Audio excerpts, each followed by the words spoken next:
I'm Danielle Lefebvre, and this is our daughter, Charlie Lefebvre. And I'm Marty Lefebvre. It took us a while to get pregnant. It took us about 2.5 years because we had some fertility problems.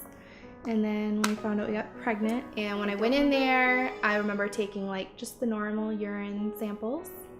And then I went and sat back in his office, and he came back in a little while later, and he's like, "So do you have some time, to wait?" And I was like, "Yeah, I guess." And he had left again and wanted me to do some more tests. I knew at that point something was probably wrong. Like something kind of clicked, like, yeah, I'm probably not gonna go home.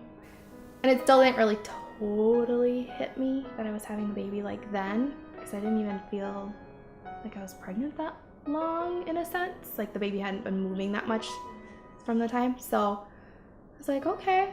And then they hooked you up to medication, and from that point on, I was just not feeling well, so I didn't even care. I don't know, my mind kind of shut off for a while until right before the C-section. You got to see her come out, and scary at the same time because she was just tiny, and you just don't know what's going to happen. You were due June 16th, and she was born March 31st. So that's pretty much 2.5 months early, right? Mm-hmm. It was 2 pounds, 7 ounces, and 14.5 inches. And you were happy at the same time, but yet you know that it's going to be a long road ahead yet.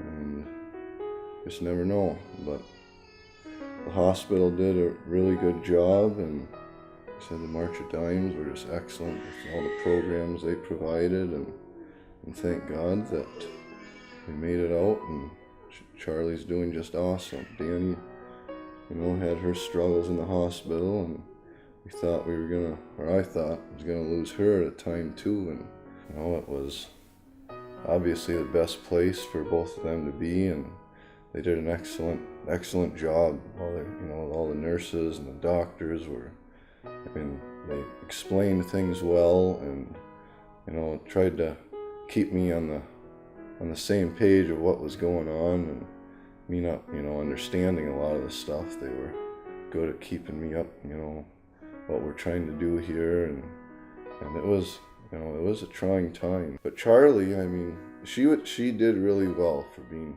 premature. Most of the way what the doctors said, this is what we want to happen, and she did really well, and she's a strong little girl. But when they're 2 pounds 7 ounces and you're looking at her, kind of hearing, I've heard it a million times, but it probably shouldn't be that way, but it takes something like that to happen to really realize what you could lose in a second. The funding alone that March of Dimes gets to help these families, whether it's to help set them up for housing, or if it's to help with prevention measures for if that mom wants to have another baby, like how can we make your next pregnancy, your next delivery go full term, that's just astounding. And just even the support. Without the funding, these programs wouldn't be available, the prevention measures wouldn't be available, the care that these infants get to keep them alive wouldn't be there. It's come a long way. 30 years ago, babies like Charlie wouldn't be here because of the education and the knowledge that we have now through the research.